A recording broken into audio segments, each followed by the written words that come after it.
کوئی شخص اگر گناہ کرے اور پھر کہے میں نے یہ کام اس لیے کیا کیونکہ میری تقدیر میں یہی تھا، اس کو تقدیر سے استدلال کرنا کہا جاتا ہے۔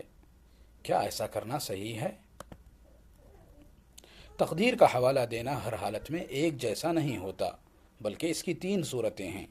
نمبر 1، مصیبتوں اور آزمائشوں پر تقدیر کا حوالہ دینا، جیسے بیماری، حادثہ یا مالی نقصان کے وقت کہنا یہ اللہ کی تقدیر تھی، یہ چیز جائز ہے۔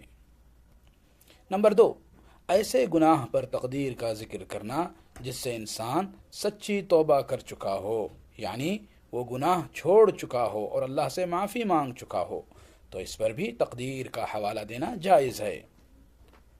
نمبر 3، جاری گناہوں کے لیے تقدیر کو بہانہ بنانا، یعنی ایسا گناہ پر تقدیر کا بہانہ بنانا جس پر انسان اب بھی قائم ہو۔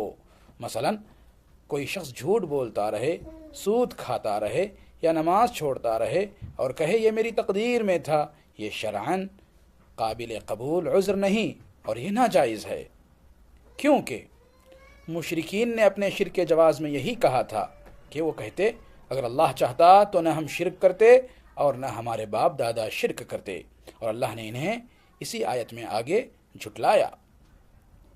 اسی طریقے سے اس کے باطل ہونے کی عقلی دلیل یہ بھی ہے کہ فرض کریں کوئی شخص آپ کے چہرے پر زوردار تھپڑ مار دے اور پھر کہے یہ تو اللہ نے میری تقدیر میں لکھا تھا، کیا آپ اس کا یہ عذر قبول کریں گے؟